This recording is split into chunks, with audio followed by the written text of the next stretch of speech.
Good morning, Excellencies, distinguished guests, colleagues, dear friends, both here at the Maison de la Paix and joining us online. And a very warm welcome to all of you to this Geneva Peace Week session, which is entitled 80 Years of UN Multilateralism, Reinforcing a Timeless Framework for Global Peace.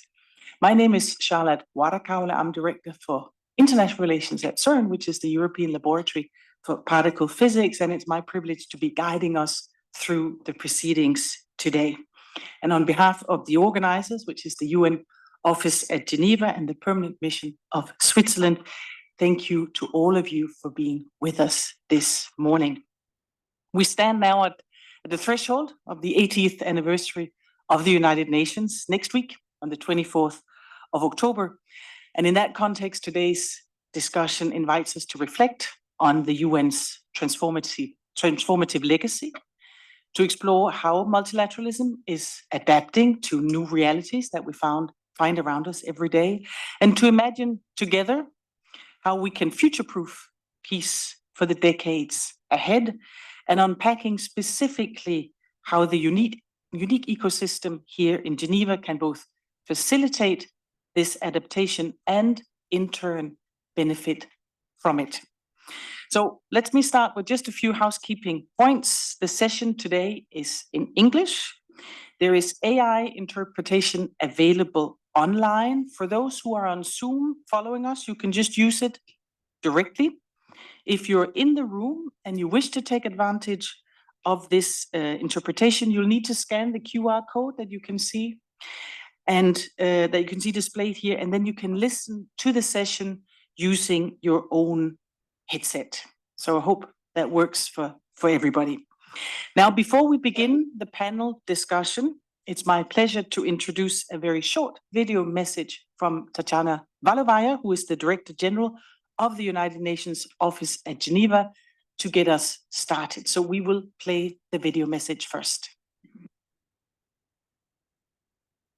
Excellencies, ladies and gentlemen, it is a great honor to address you today at this peace session on 80 years of UN multilateralism, reinforcing a timeless framework for global peace, held as a part of the 2025 Geneva Peace Week. Let me begin by thanking the leading organizer of Geneva Peace Week, the Geneva Peace Building Platform, as well as our co-organizer of this session, the Permanent Mission of Switzerland, for making this event possible. I also wish to acknowledge our distinguished panelists and all of you joining this important discussion. While I regret not being able to join you in person, I am pleased to share this moment of reflection on both the legacy and the future of the United Nations. This year marks a significant milestone. In less than 2 weeks, we will celebrate the 80th anniversary of the United Nations. This is not only a moment to commemorate the organization's achievements, but also an opportunity to renew our shared commitment to the principles that inspired its founding after the devastation of the Second World War: peace, security, human rights, and development for all. Over the past 8 decades, the United Nations journey has evolved alongside a changing world. Yet it has remained true to its founding purpose: to prevent conflict, foster dialogue, and promote cooperation. From peacekeeping and human rights treaties to humanitarian coordination and climate initiatives, the UN has shown its unique ability to convene, to mediate, and to act, where national and regional efforts alone are not enough. But the strength of multilateralism is never automatic. It must be built patiently through dialogue, trust, and compromise. The UN, in essence, embodies the belief that despite our differences, nations can and must work together for the common good.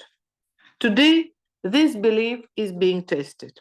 We face mounting geopolitical tensions and complex transnational challenges, from climate change and pandemics to cyber threats, forced displacement, and widening inequalities. No country, no matter how powerful, can face these challenges alone. The need for effective, inclusive, and adaptive multilateralism has never been more evident. In this spirit, today's session examines how we can strengthen a multilateral system that delivers for all in a rapidly evolving world. The discussion will look at three interconnected key themes. First, the UN transformative legacy. Over the past 80 years, multilateral cooperation has produced tangible progress, stabilizing conflicts, advancing justice and human rights, and lifting millions from poverty. But the UN's legacy is not just historical. It's an active, living framework that continues to shape our present and will define our future. Consider the Sustainable Development Goals, which integrate peace, justice, and development, or the global health responses that have mobilized countries, scientists, and organizations in unprecedented ways. Second, reform and innovation. The UN is not static. It evolves to meet new realities. We're integrating new actors, from civil society to regional organizations and the private sector, into our work.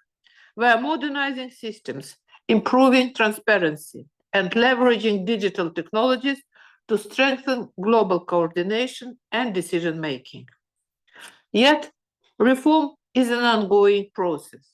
To keep the UN credible and effective, we must address structural barriers, ensure that voices of all stakeholders are heard, and remain vigilant against emerging risks, from new conflicts to threats to the fabric of multilateral governance.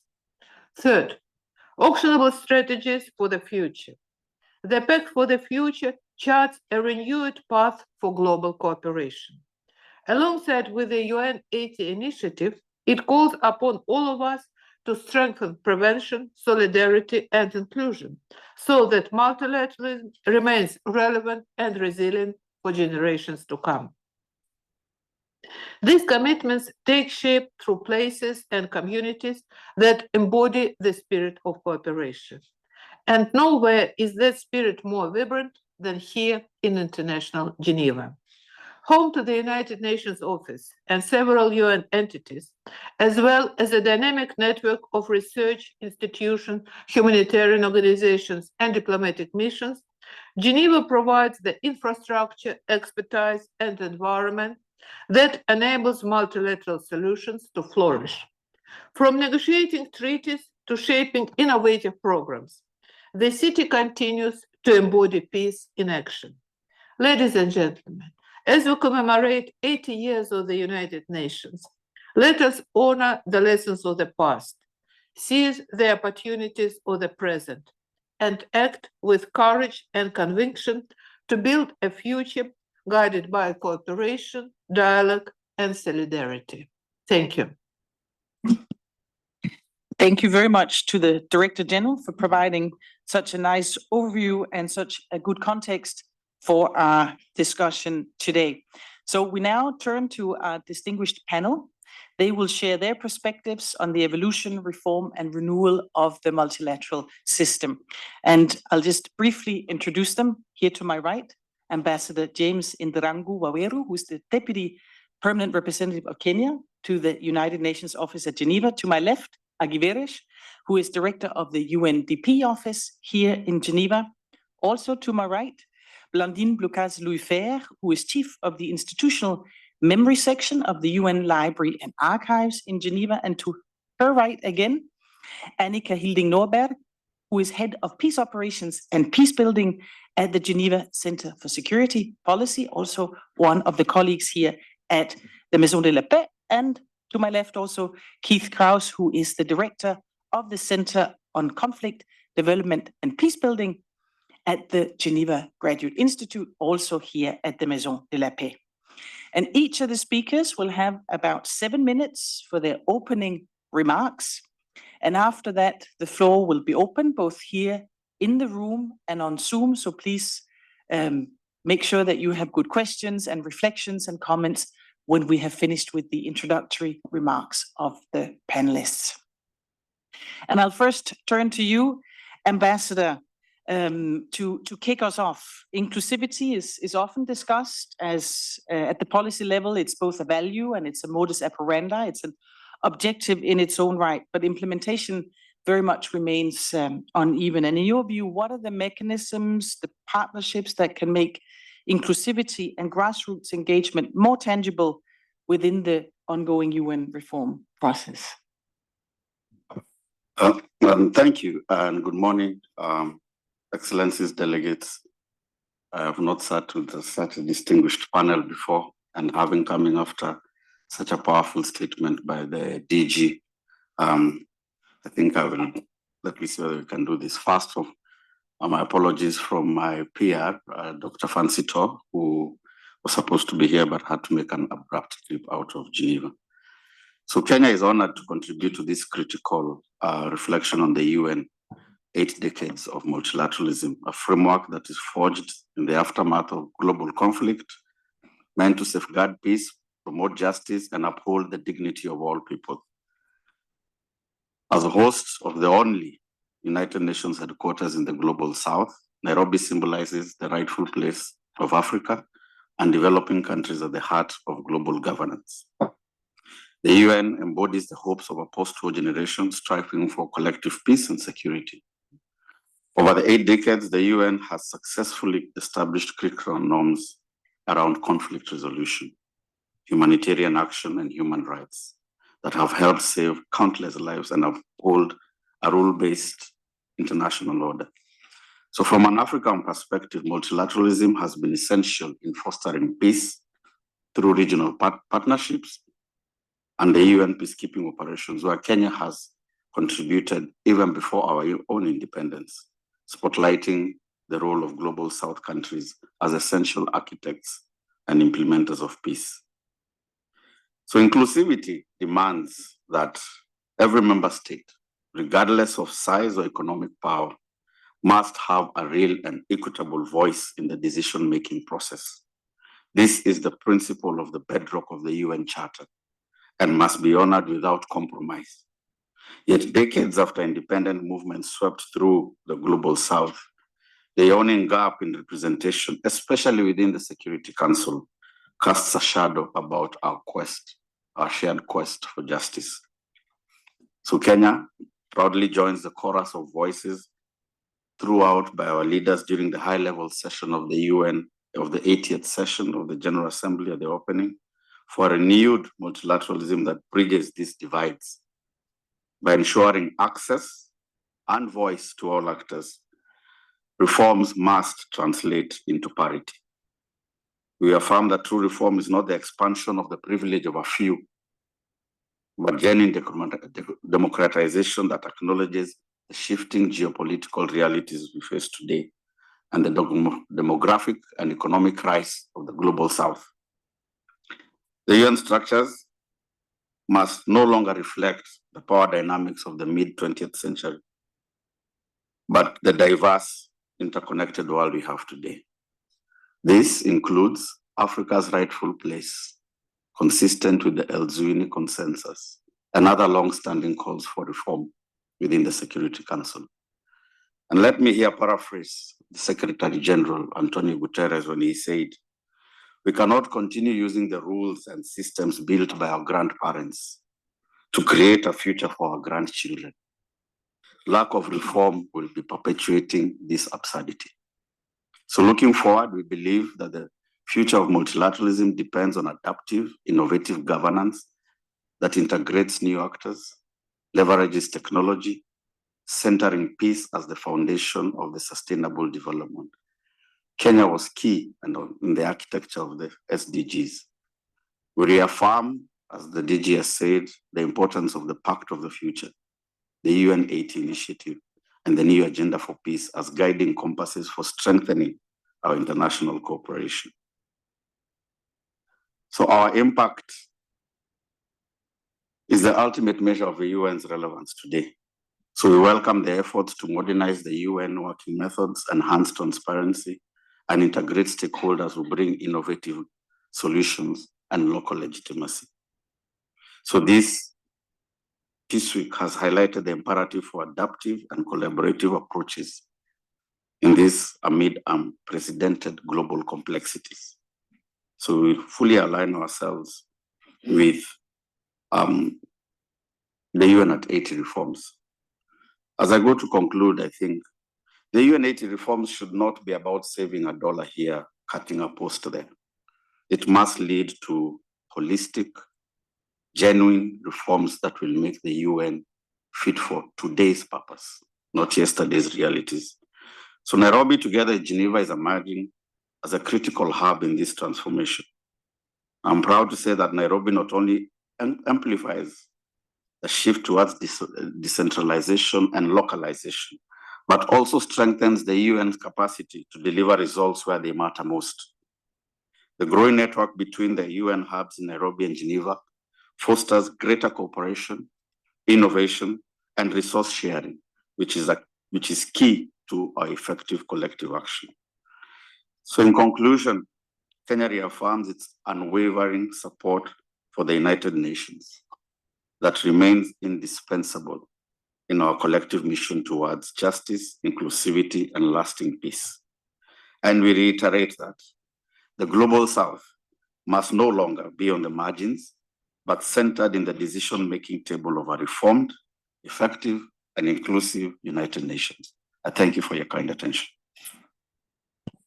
Thank you so much, Ambassador, for this very eloquent statement to get us started, and a very powerful call for equity and parity in the system.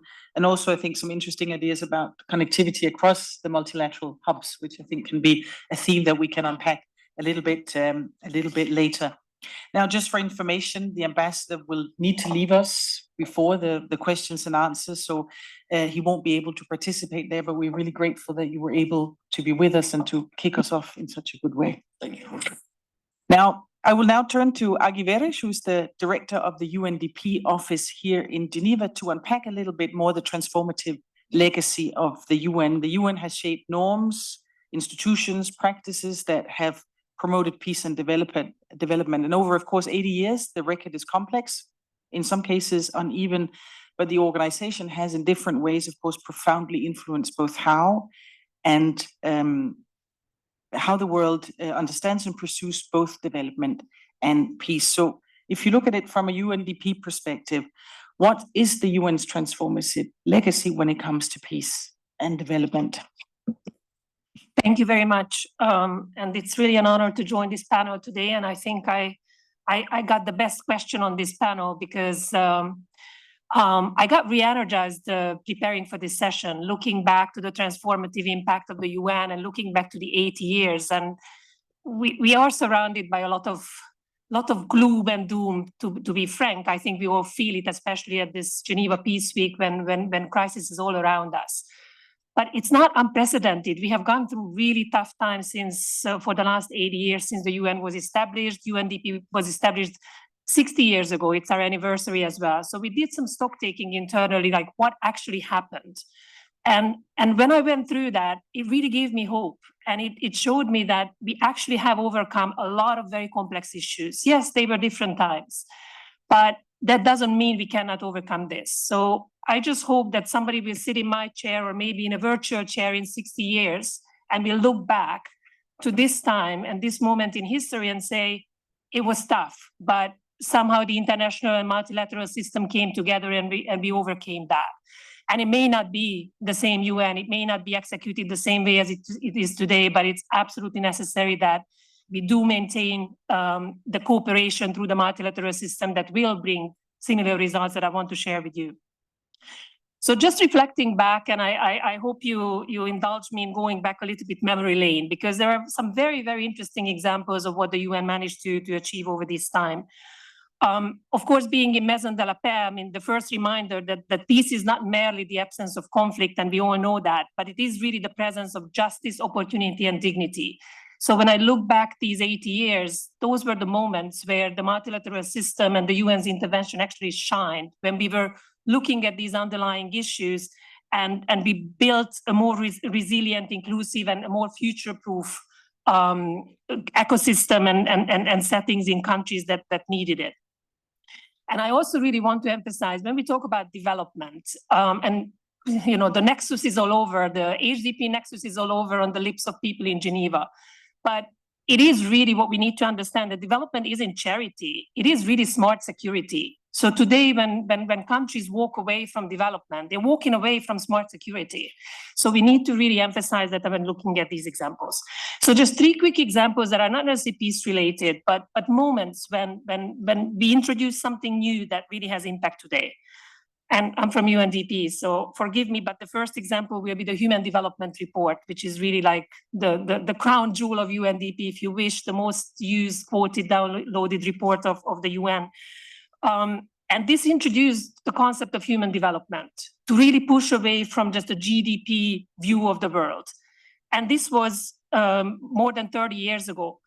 And today, we're introducing an ecological lens to the Human Development Report. So we're evolving and we're really introducing concepts that are fundamental. Support to democratic governance. Over decades, we have helped countries strengthen their electoral systems, the rule of law. Many of you recall elections in Africa that were really with the push and support of the UN and other multilateral actors. And if we fast forward to today we continue now to work with 2 out of 3 parliaments globally. Parliaments that are functioning parliaments but need to be strengthened, but they weren't necessarily there 60 years ago. And on the crisis front and reducing global poverty, the DG also mentioned some of those examples, so I won't repeat it, but you can just think back of some of the major crises since the UN was established, in the post-conflict reconstruction of the Balkans, the Ebola recovery in West Africa. These are all moments where we showed that there is agility in fragile contexts and we can move forward. So there's plenty of these moments when we brought in transformation. And if we go back now on memory lane, let me just quote a few older examples that you may not be aware of. So 1967, those of you who remember it, I don't know if anybody, there was a small island state called Singapore, which was really transforming itself from the slums. And it was actually UNDP and some of the other UN agencies that helped Singapore with their development plan and their city plan and transformed it into what is today an economic powerhouse. And this development assistance actually didn't just convert Singapore into what it is today, but it also made it one of the major contributors to development cooperation because they do have a collective memory of what it is like to go through that. 1980s in Mozambique, the response to droughts and conflicts when we helped drilling wells and supporting food distribution. This was the beginning of some of the humanitarian assistance and the HDP nexus when it was about really bringing to these conflicts. And this was in the 80s, so it's a different time, different technology, but already introducing some of these aspects. 1980s, we also supported as the UN, the small island developing states as they established core government institutions. This includes Cabo Verde, Samoa, Barbados, and now you can all reflect back on where they are today. 1993, UNDP started clearing the landmines in Cambodia. This was one of the world's most landmine contaminated countries at the time, expanding it then to Lao PDR in 1996. And then today, we have assisted globally and together with other multilateral partners into 50 countries clearing landmines. After the 1994 genocide, UNDP and other UN agencies and the whole multilateral system in Rwanda helped rebuild trust and institutions, showing the importance of co-creating this reconciliation process. So we can also learn from these processes that ended up with new constitutions that are still alive today and guide the functioning governance in these countries. In the mid-1990s, the Western Balkan state building began following Yugoslavia's dissolution. And the substantial support strengthened democratic governance. And then we see now some of these countries are, we're helping them to join the EU. So this is a perfect example where we're working ourselves out of a job. And that's what we should do in many countries, to work ourselves out of the job. So these countries are going into that. I will maybe skip some of the more recent examples because that is more in your recent memories.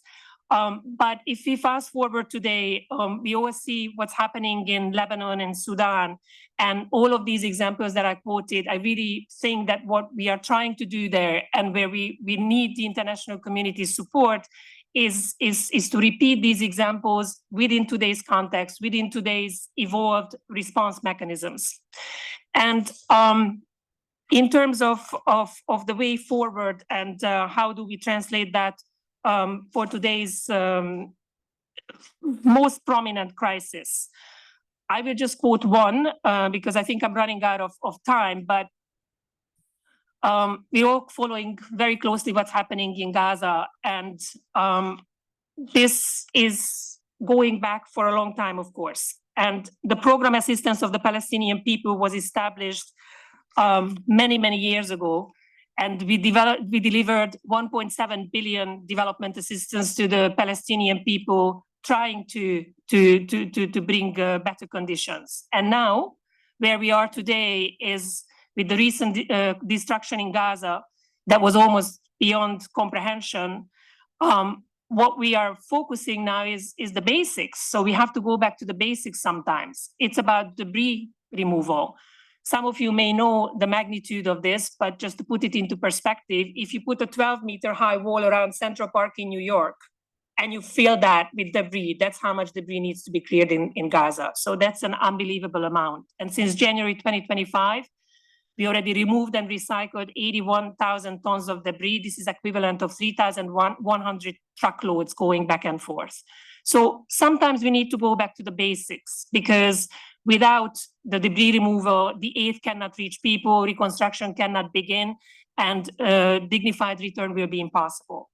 So just to say, we're not just responding to crisis. We need to be there before, during, and after crisis, so we can address the basics, we can accompany the transitions, and I think this is where the multilateral system needs to shine. So those of you who are, or those who are challenging the multilateral system, I would really ask, what is the alternative? So it's perhaps not the multilateral system to be challenged, but how it's being executed today and how we are actually applying that for this crisis. Thank you.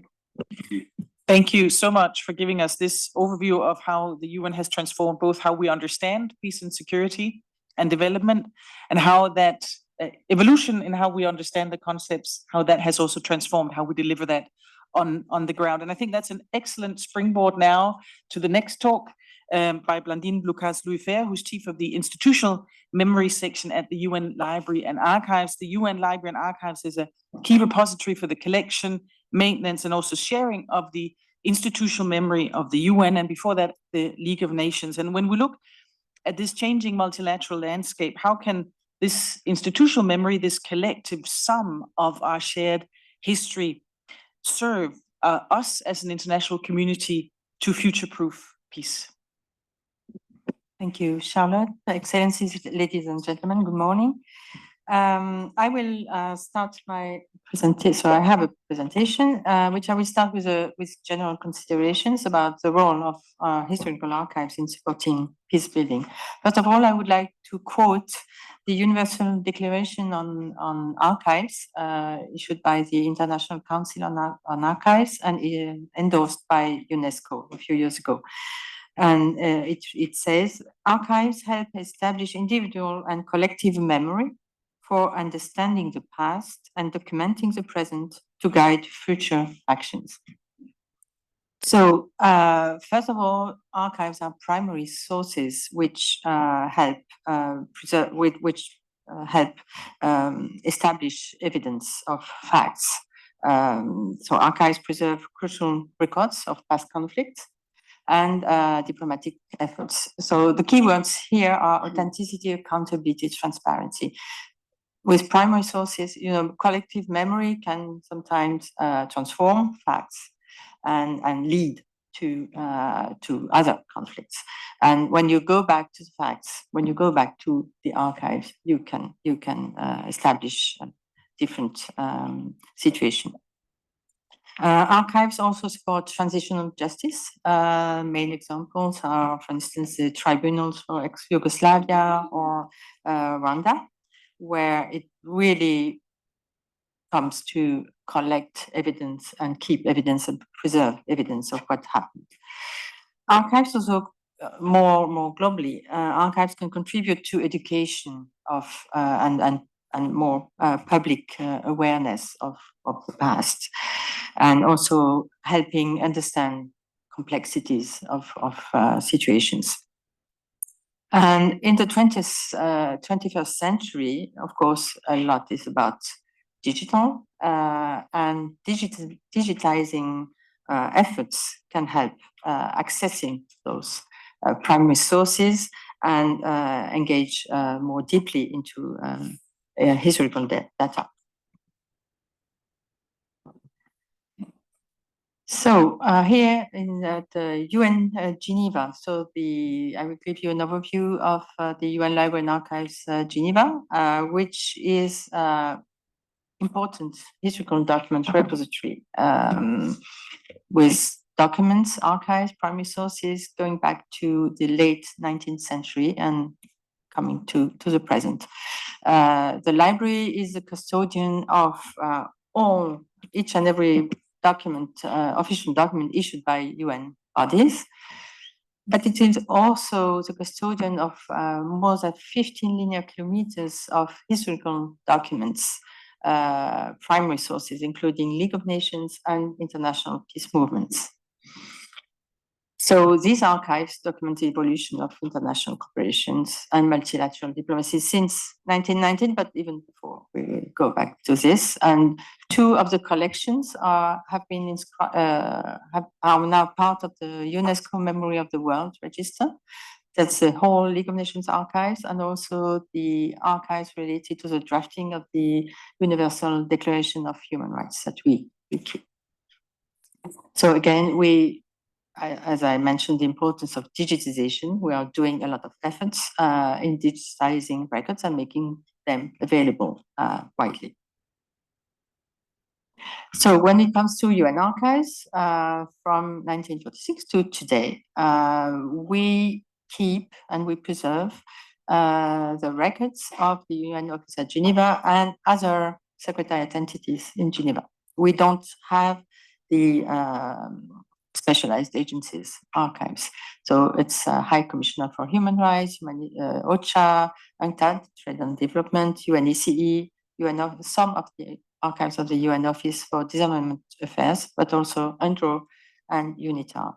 So these are the institutions of which we keep the records, but in terms of themes, so we have, of course, peace and security, human rights, humanitarian assistance, trade and economic development, social development, diplomacy, governance, and environmental affairs, all of elements which help supporting lasting peace, because we all know that social development is really key to lasting peace. League of Nations archives, so it's from 1919 to 1947. So this documents the very first experiment in trying to maintain peace and collective security through a first intergovernmental organization. Of course, you all learned at school that League of Nations was a failure in maintaining peace, but historians for now at least 2 decades have changed the narrative. When you go to the archives and you really look deeply into what the League did, of course, it failed in preventing Second World War. That's a fact. But it really paved the way to a lot of activities, especially in the economic and social field, that the UN is continuing since 1945. And so if I go back, you can see here the Locarno Treaty. We have the original, it's a centenary now, just now, these days, I think even today or tomorrow, of the signature of the Locarno treaties, which after First World War was a major milestone, and we have the original in our archives. Very rapidly, we also keep very interesting and important more private archives of international peace movements from the late 19th century and until today. I would mention the Bertha von Suttner paper. Bertha von Suttner was Austrian pacifist, a friend to Alfred Nobel, and the document you can see on your screen is a letter from Alfred Nobel that we have in our collection, announcing to Bertha von Suttner that he decided to create a peace prize. So digitization, we digitize. So am I already? Yeah. The 7 minutes are okay. I will go very quickly. So we digitized the whole League of Nations archives, and for us it was a major milestone in what we're doing, because it allowed us to give wider access to our archives, and also to building on this project to expand partnerships and go much further into research paths. So very rapidly, UN archives are not only here in Geneva, of course, the main archives, especially when it comes to peace building, because they keep the peacekeeping missions archives, is the UN Archives New York platform. We also have our own UN Archives Geneva platform with the whole League of Nations, digitized League of Nations archives in there. Almost 15 million pages which have been digitized. We also developed more recently an online version of UN History Museum that we used to have at the library building, which is now closed for renovation. So I encourage you to visit the online museum, because you will find there. So it's for a larger public than the archives platform, and it will give you access to a narrative about the history of multilateralism and also to our archives. So future directions. The digitization project allowed us to engage in very important partnerships in digital humanities.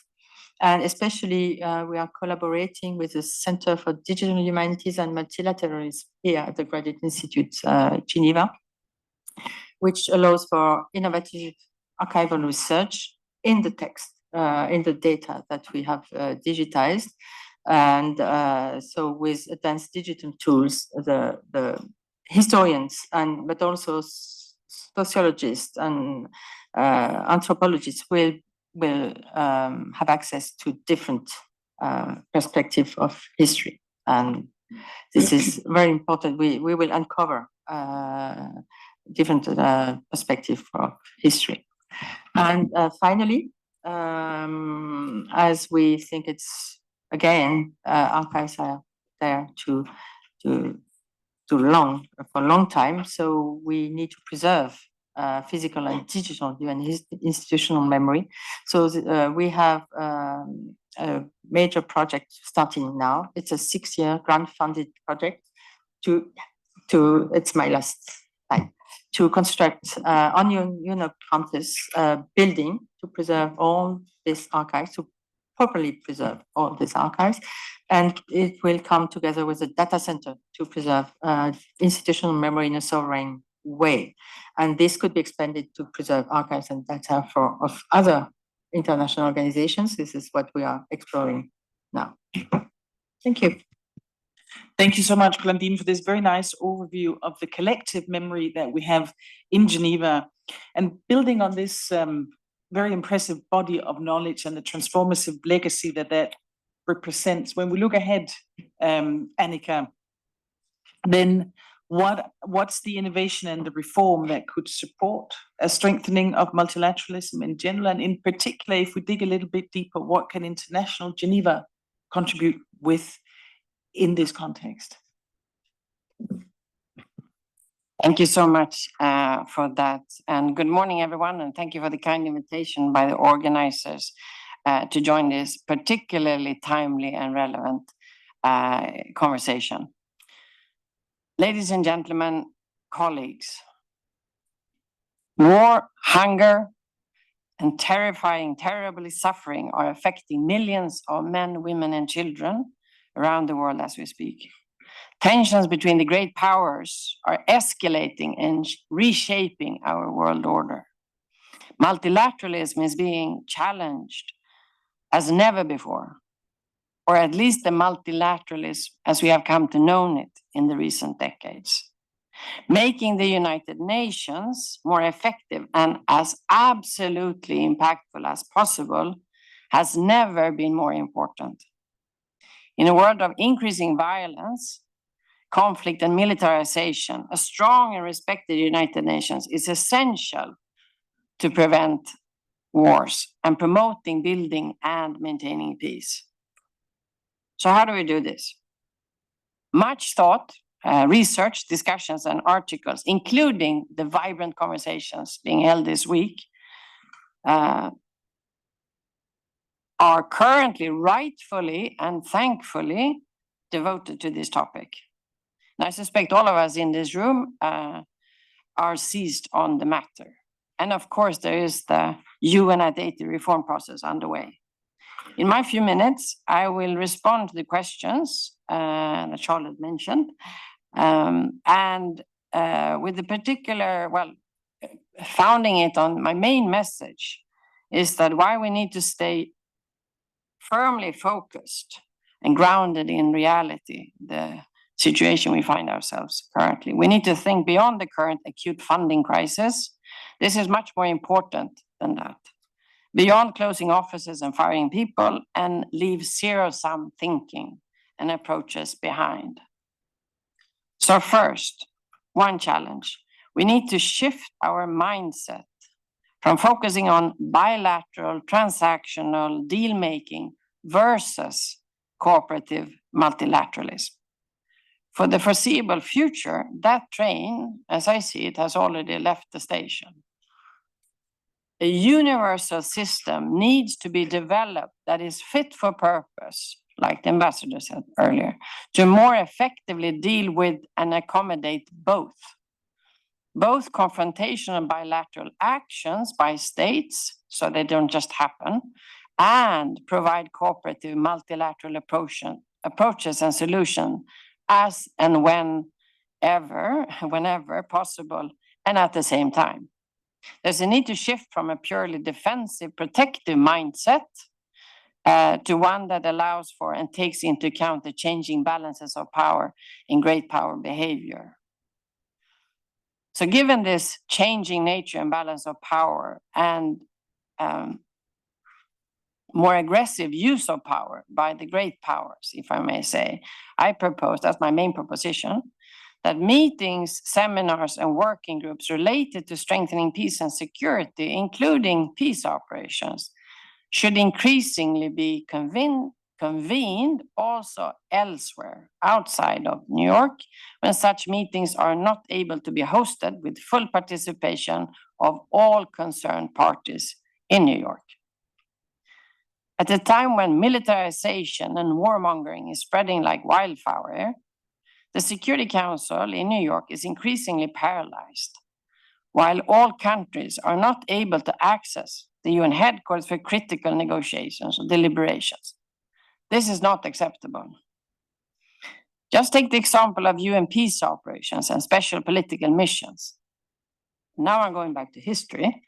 Since 1948, the United Nations has conducted nearly 120 peacekeeping operations or special political missions. Not all, but the majority of them have achieved their mandates. Goals have been achieved and mission accomplished.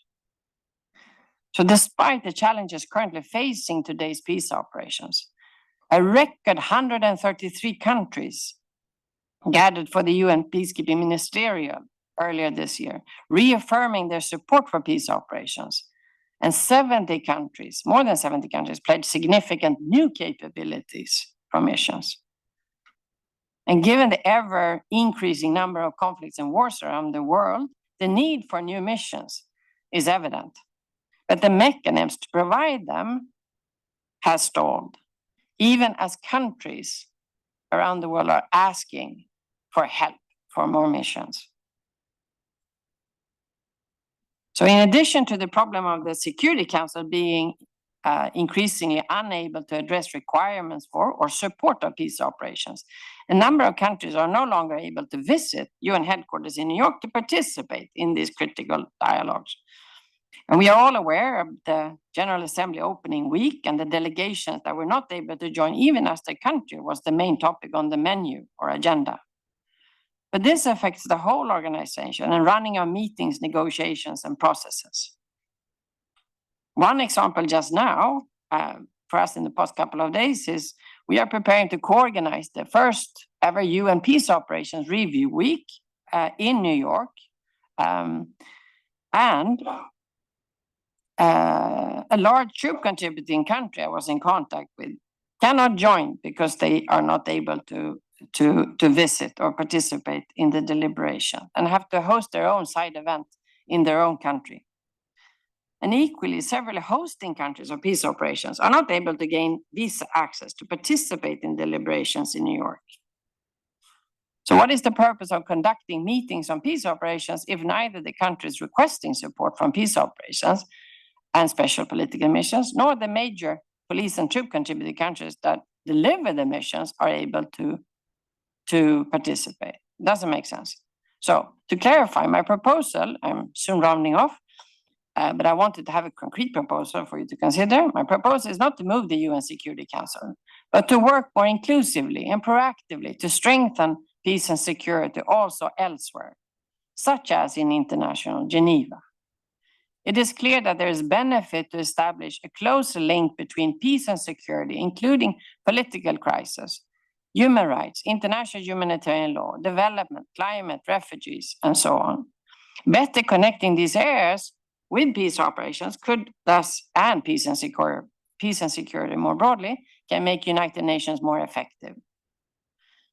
And then allow me to add, finally also, in addition, Switzerland, as well as a wide range of Swiss and Swiss-based organizations have already invested heavily in supporting, I'm continuing with the example of UN peace operations, developing research, training, and civilian police and military missions in the field. Spurred by the UN Security Council tenure by Switzerland, many organizations and many of the co-organizers, and I see many people in the room from GCSB, but also DCAF, GICHD.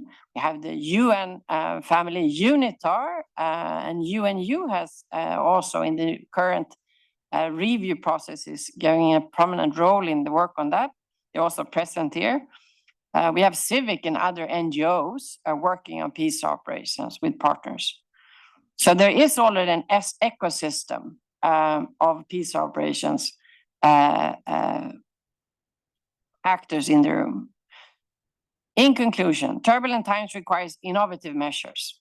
I believe International Geneva will need to adapt to changing global political dynamics, both downsizing in some areas, but can also play an increasing role in bringing together the human rights, humanitarian affairs, and peace and security pillars of the UN, working closely with other UN headquarters, such as in Nairobi and elsewhere, of course.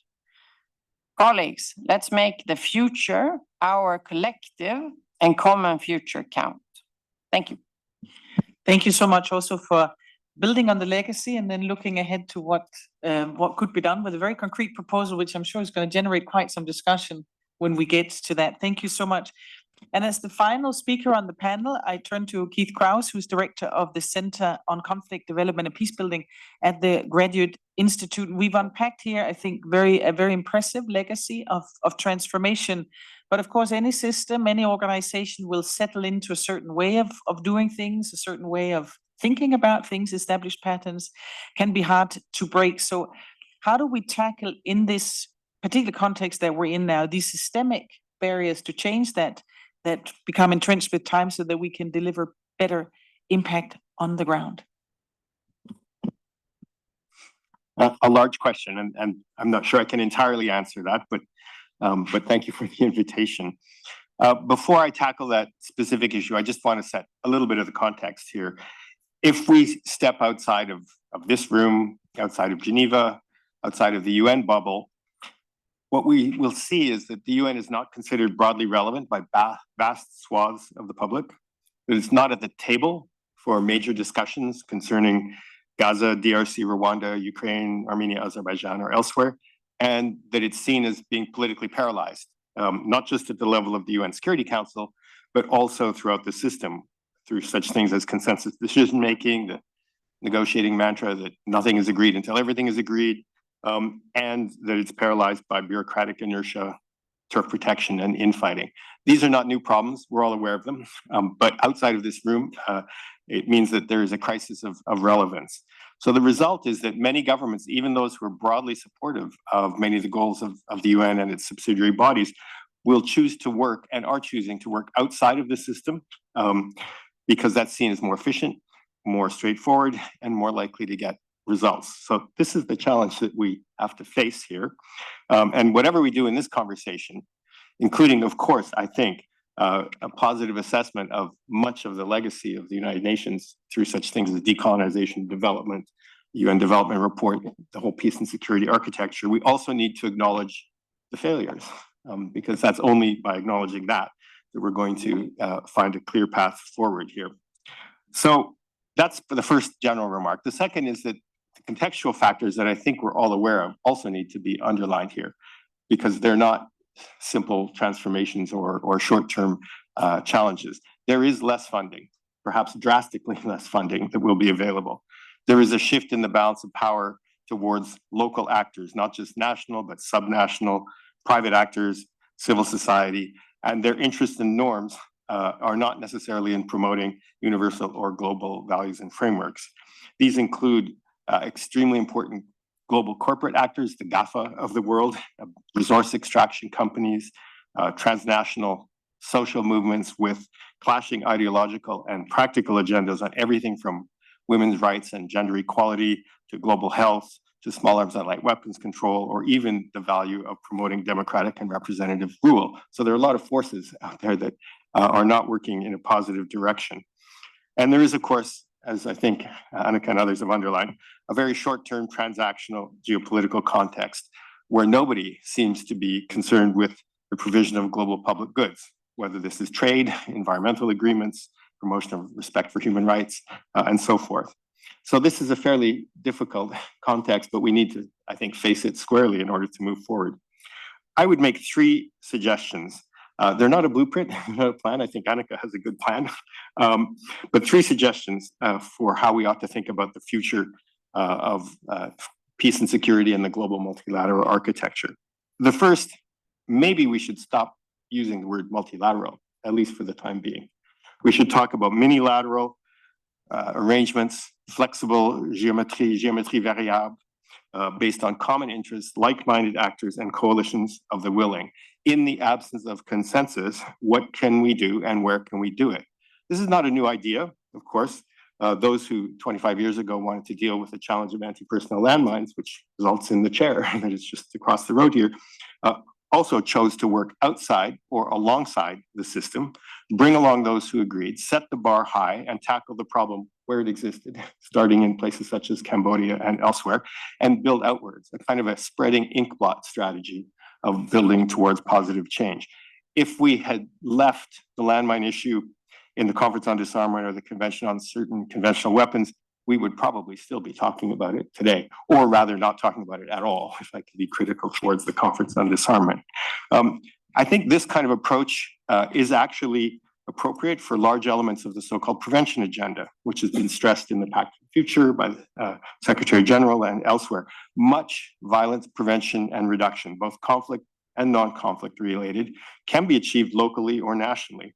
And only those aspects that have large-scale spillover or regional or global consequences will require broader agreement and frameworks. So we don't necessarily need global frameworks and top-down approaches to tackle many of the pressing problems. We do need to build upwards, but we don't need to start at the top. The second thing, and this is a note for the UN system, I think we need to take seriously and adopt what many people would call an ecosystem approach to global challenges. I think there's a tendency in cities like Geneva to act as if the UN is the primary actor in any given context. The reference towards the so-called triple nexus is actually very inward looking, if you think about it. It's all about how to make the system work better. It's not about who else is operating out there. And if we take the ecosystem metaphor quite seriously, we want to know who are the apex predators out there, who's the people who we do not want to confront directly, who are the niche actors, what are the symbiotic relationships where we can work closely, both UN agencies and others, in order to achieve some positive gains. This is, I think, most clear in the area of development assistance. Yes, ODA is declining, but for a long time, it's really been only a small part of the financial flows into most contexts. Diaspora funding, locally mobilized human capital, which is often not monetized, so not counted, private capital flows. These have all been much more significant in many fragile and conflict affected or even just standard development contexts than official ODA. So don't look just at declining ODA. And of course, when we talk about, as some panels did yesterday, harnessing the private sector to engage in, for example, peace promoting investments, what kind of innovative approaches can be found there? They include such things as blended capital, guaranteed de-risking of investments, public-private partnerships, but these have to work towards questions of conflict-sensitive investment, reducing inequality, engaging local actors, and so forth. This is a complex world in which to operate, and it won't be tackled just by thinking about the triple nexus. So finally, and the third element, I think, is to follow the principle, which is, of course, dear to Switzerland, of subsidiarity. The UN should do what no one else can do for as short a time as necessary. It should accompany longer term and large scale socioeconomic and political processes of change. And I'm not even sure we should call them development anymore. It's just change, it's transformation. The brief for this panel spoke of a global peace and security architecture. And I think this is actually a strong metaphor, too strong. People tend, therefore, to think of themselves as architects, as architects of the architecture, builders, engineers, designers of blueprints and templates.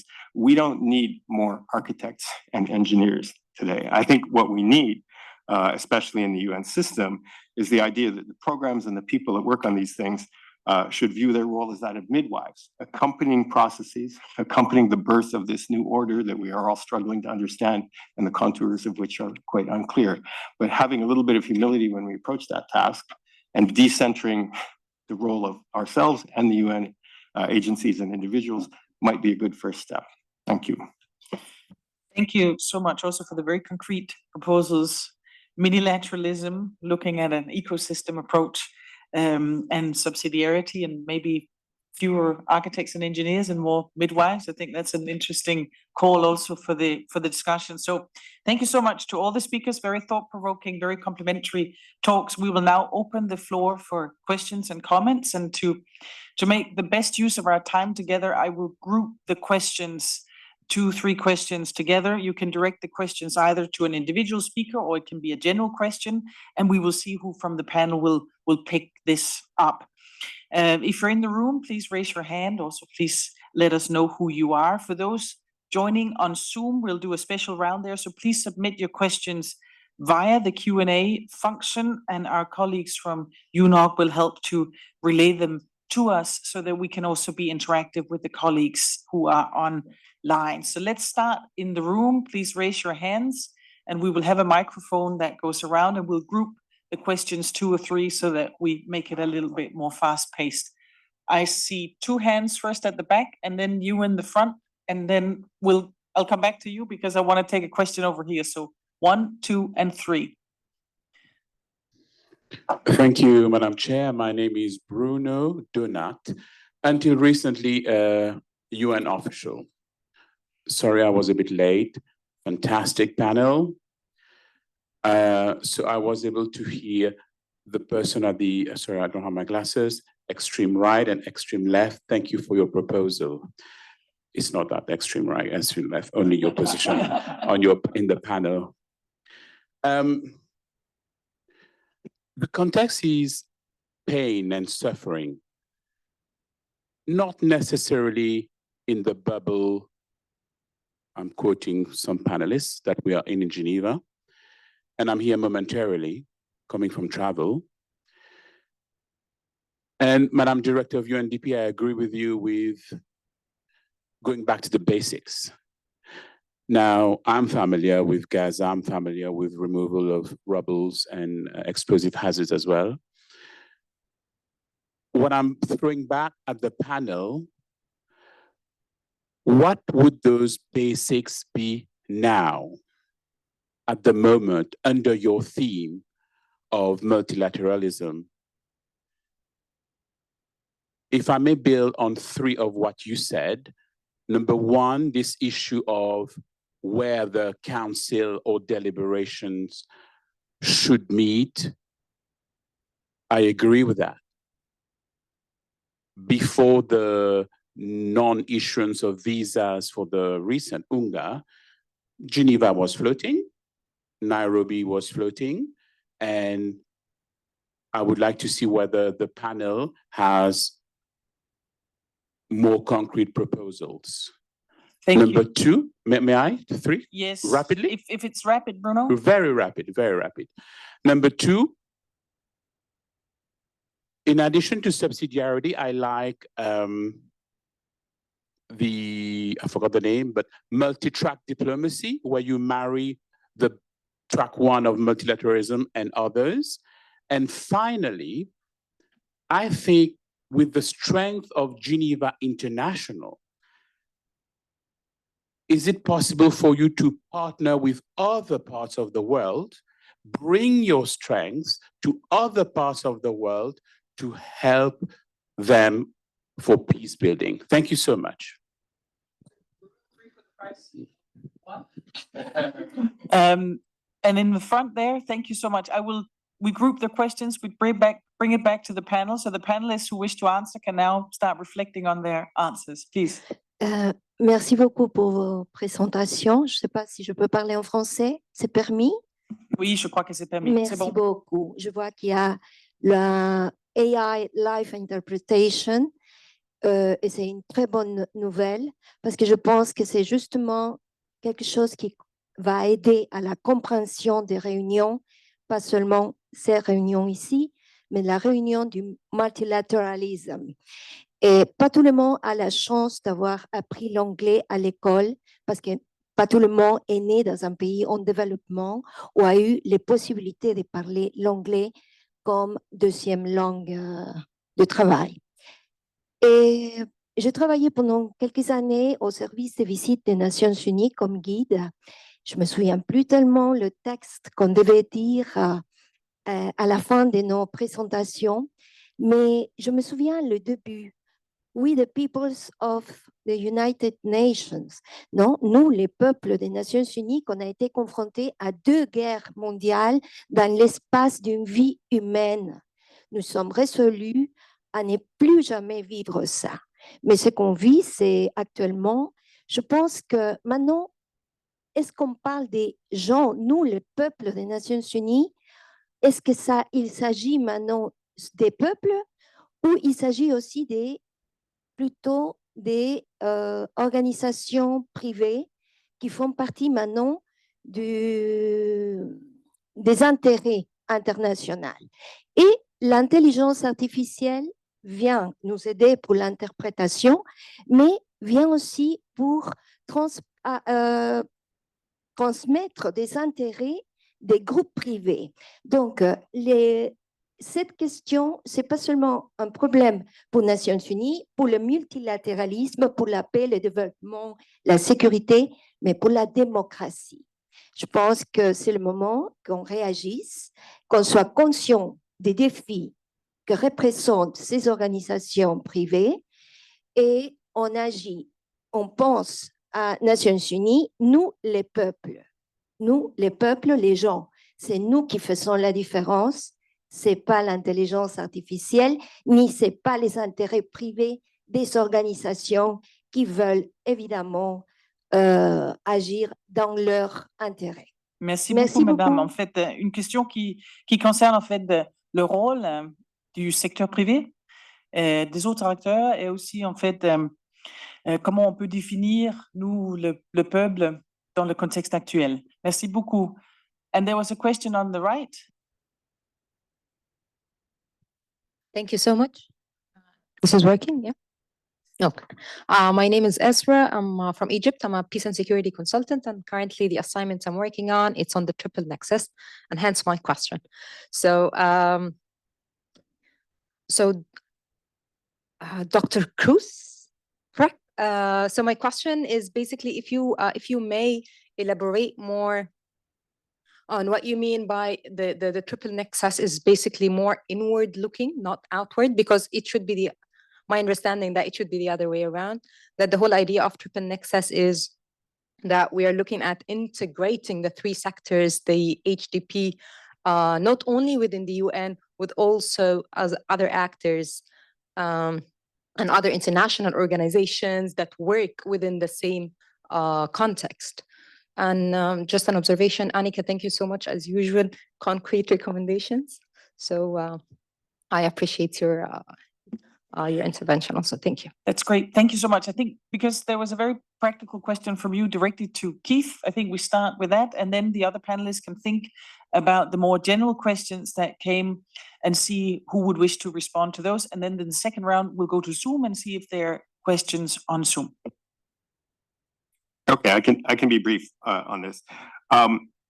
It's true that the triple nexus is supposed to also look at the other actors, but it is really a framework for integrating within the system humanitarian development and peace-building efforts.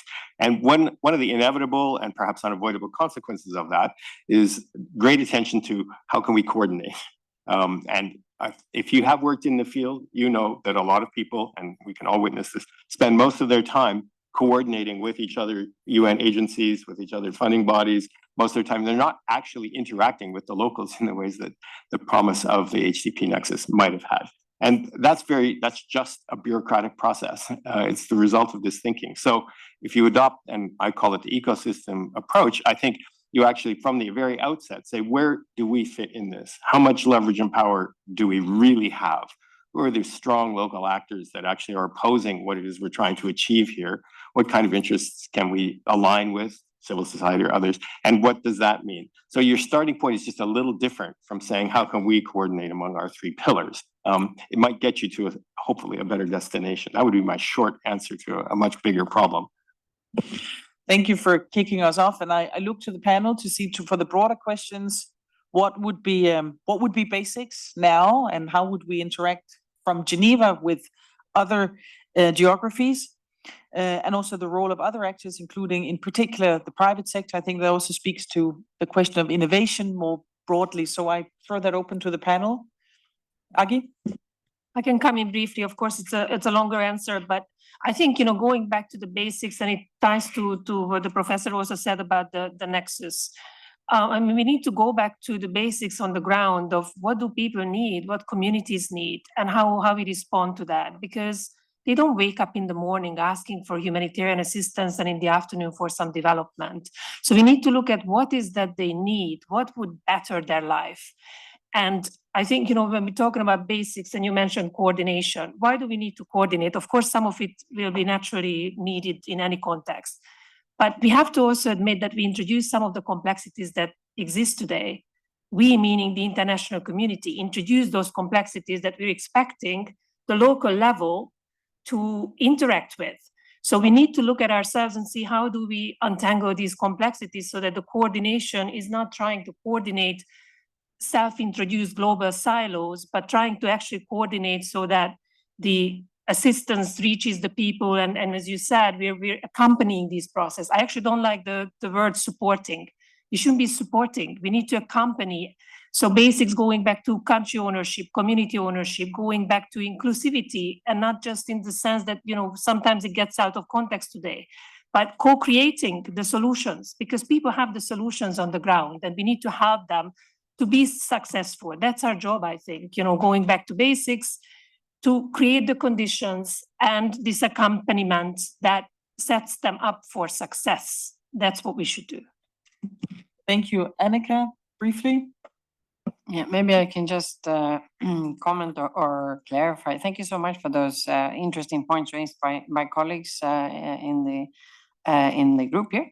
On the issue of subsidiarity and also with the Security Council or some meeting elsewhere.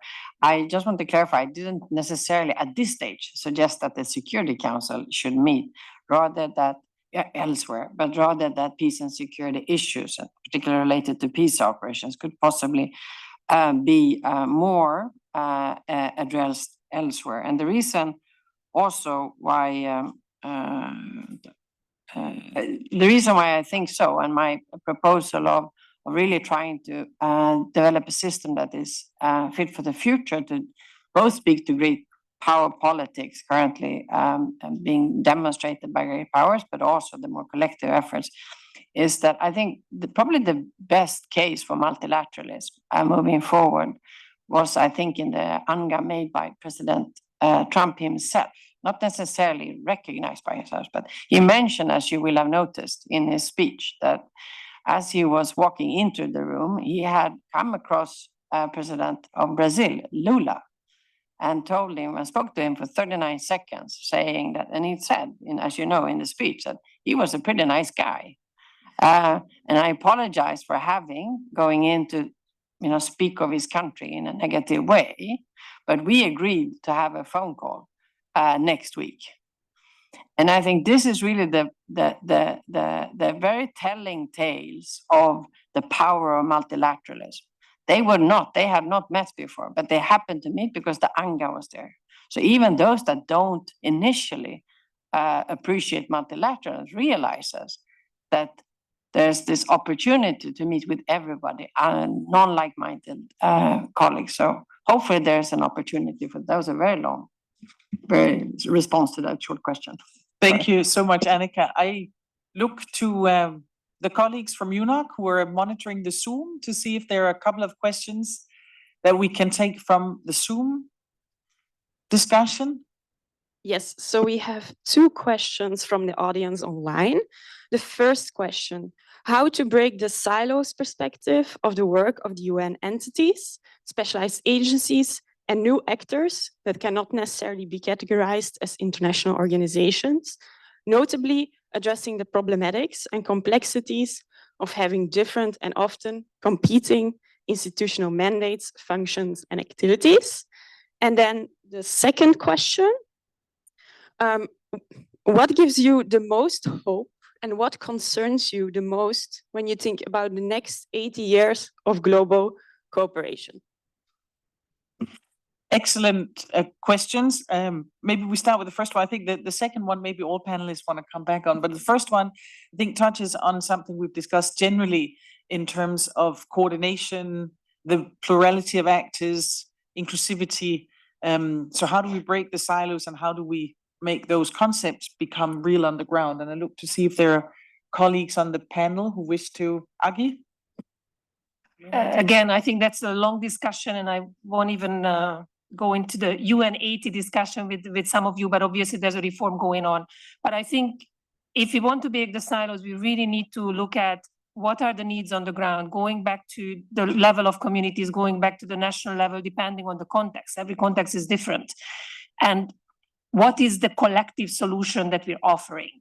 And have that demand from the people we're trying to accompany to say, this is what we need, and empower them to have that demand, because that's the only way we're going to be able to offer a collective solution. Otherwise, it is driven by our institutional setups, which of course we are trying to address now. But I will reflect on the hope. To me, the hope is because I am hopeful, and I think that's the only way to go forward. Otherwise, we're not going to see the opportunities if we're bogged down with the doom and gloom. But for example, if you look at our work, what also has changed over the last 60 years is how we are working in developing countries. Today, 25% of our programming is supported by developing countries themselves. So it's not about ODA, it's not about us bringing in the money. It's them bringing in the resources and work together, not just with us, but with other actors outside of the UN to implement the solutions that they need. But they are part of that, resource-wise as well as bringing their human capacities. So I think that's where we need to go. It needs to be a shareholder-based system across the world and not just supported by certain countries. Thank you so much, Agi. What I think this was a brilliant question, I think, to end on before we give the floor to the Deputy State Secretary. So I'll ask all the panelists to briefly talk about what gives them most hope for the coming. Maybe they don't have to look at 80 years, maybe 10 would be fine. But since Keith, you started by saying we were quite hopeful about the transformative legacy, and you said we also need to look at the failures. So maybe I come to you, to what gives you hope? I was hoping to go last. Yeah, I'll quote, I paraphrased Gramsci earlier, I'm going to quote him now: pessimism of the intellect and optimism of the will. So the pessimistic part is, of course, that we really do need to recognize what the forces are that are arrayed against us here. They're very powerful. They're a product of 30-year process of globalization that led to massive inequalities. And it's going to take at least 30 years to reverse that. So we don't need 10 years, we need 30 years. We need a Project 2025 for the UN, but in a positive way. And I think we need to actually put front and center things that people don't talk about, like inequality. Globalization created that. It unleashed forces of populism. And I think that there are ways to do this, but they're going to be local. Very brief anecdote. I spoke to the founder of Interpeace last night, who some of you may know, Matthias Stiefel. This is now 30 years. He's working at local rural redevelopment projects where he lives now in southern Portugal and mobilizing people and forces. We all ought to maybe look local. And by that, I mean in our own places, rather than thinking of ourselves as truly global citizens. So from global to more local, Annika? Okay, I would say from older to younger.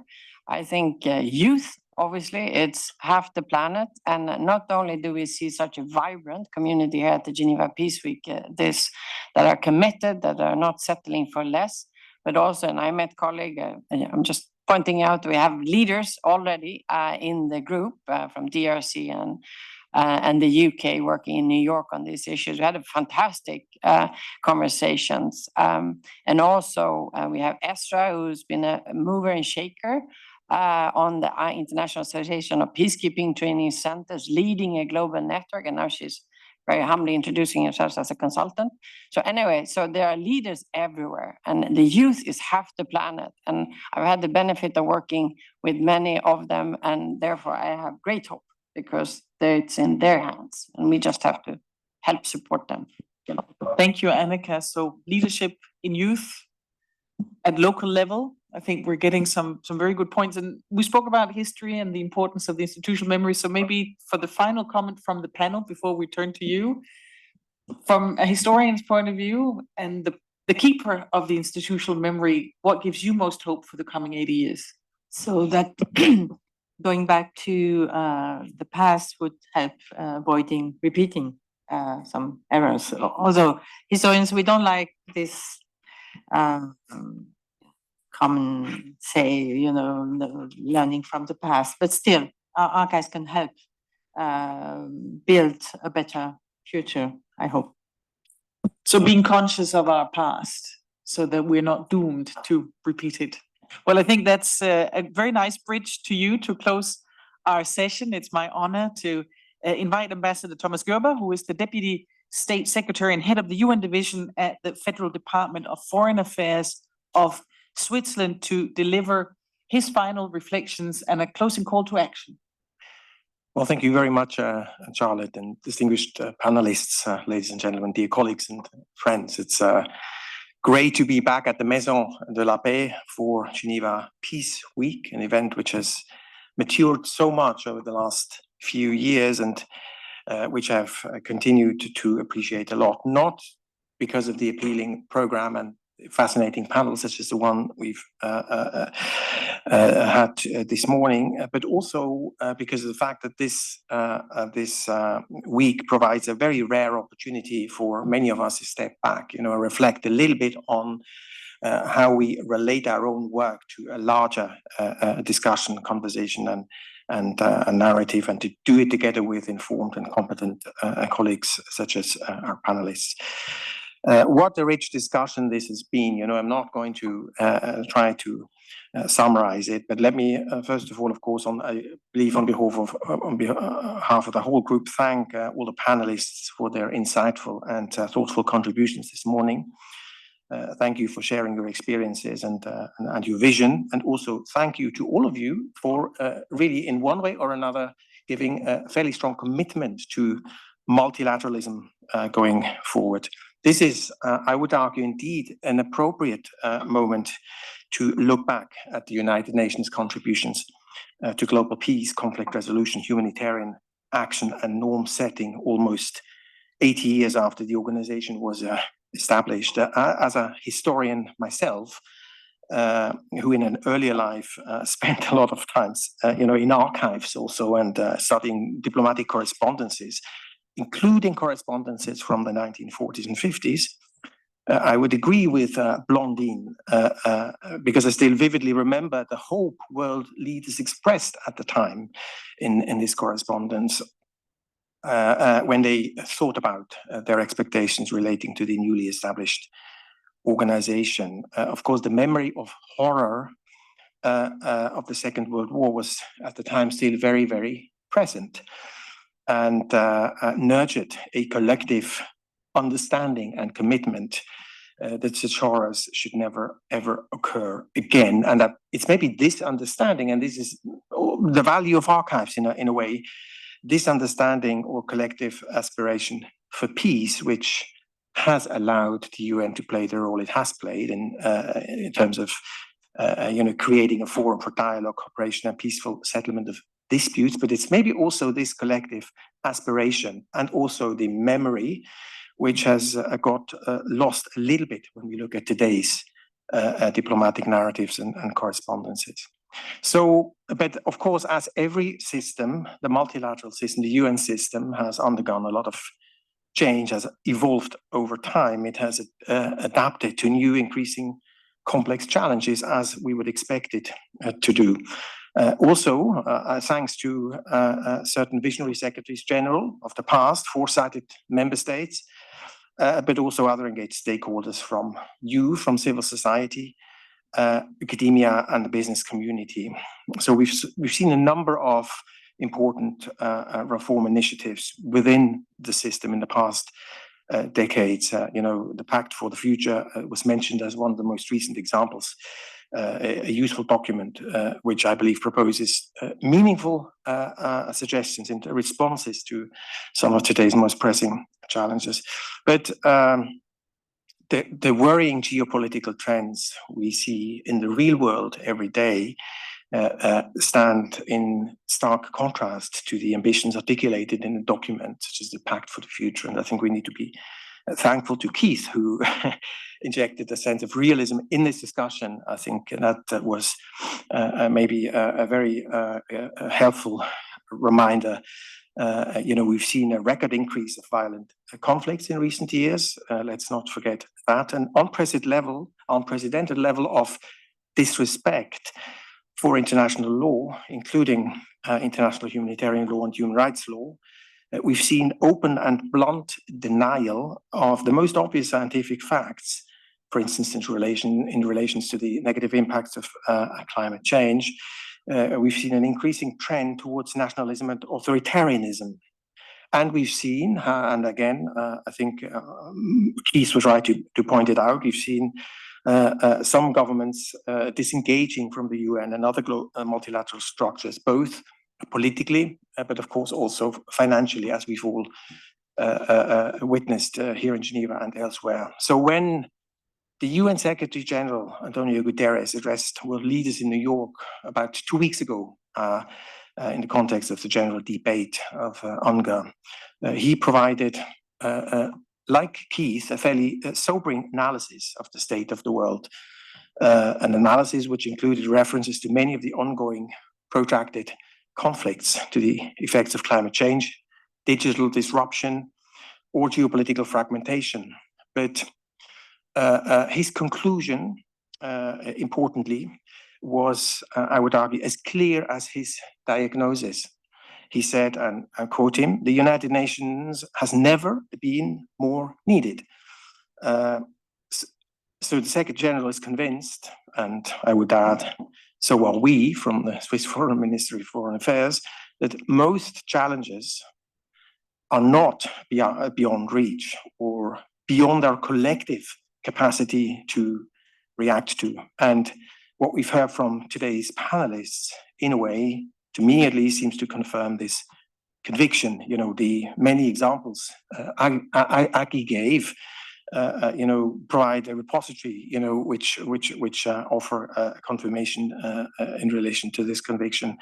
But we've also heard from Keith, the notion of subsidiarity. I think it's a useful lesson from many past exercises, which we can and should take forward.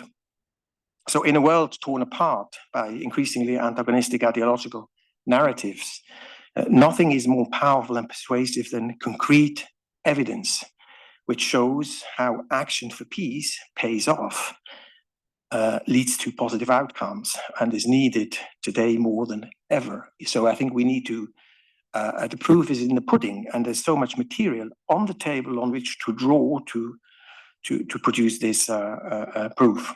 Obviously, action for peace and the instruments we use as peace builders must regularly be adapted, and approaches must remain inclusive and collaborative. We must talk about failures, as we were reminded by the panel, but considering all of that and all of the examples given by the panel, we have a lot of homework to do, this community, but I still think that the leitmotif of the Geneva Peace Week 25, peace in action, couldn't really be more relevant, so that we can illustrate the relevance of the work we do by acting and producing evidence. But let me make one point clear. Action does not and must never mean blind action or action in a normative vacuum. Maybe it shouldn't necessarily mean withdrawing to the local context entirely and detaching from the larger picture.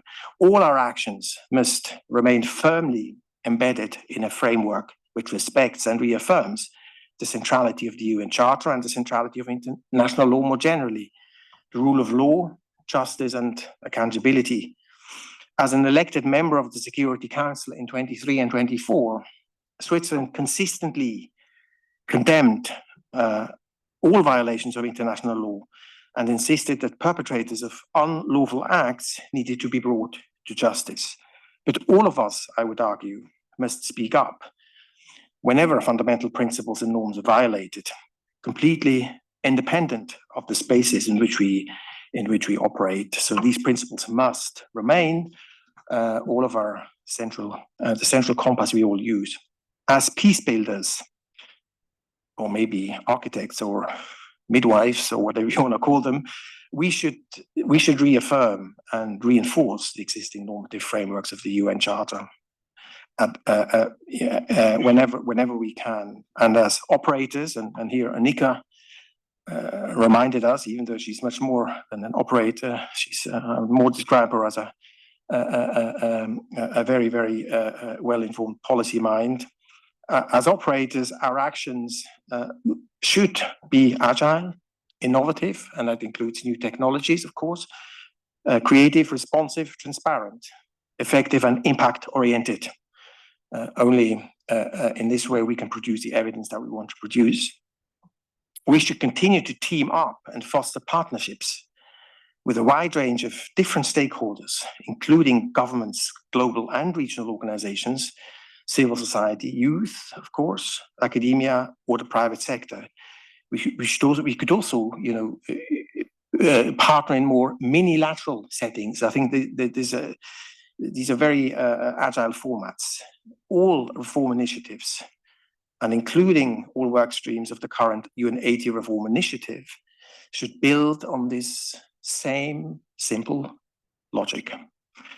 And the same simple logic should also apply to cooperation between duty stations, as the ambassador from Kenya pointed out. So we should use the opportunities of a more modular, forward-looking methodological approach. And it is this same logic which has made Geneva into a vibrant and inclusive hub or ecosystem for multilateral cooperation, to which all stakeholders, to go back to Annika's remark, have full access, and where innovation is driven by collaboration and creativity, where synergies are realized for maximum impact, and where solutions can emerge to address the problems and the challenges of tomorrow.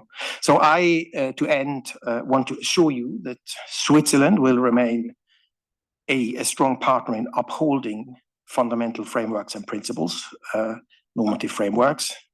That two, we will remain a strong partner in promoting innovative, inclusive collaboration here and elsewhere. And three, in strengthening International Geneva so that productive and impactful marriages between the normative and the operational can continue to grow and thrive. So thank you very much again for your active participation, your commitment to multilateralism, and I wish you all a stimulating continuation of the week. Thank you very much.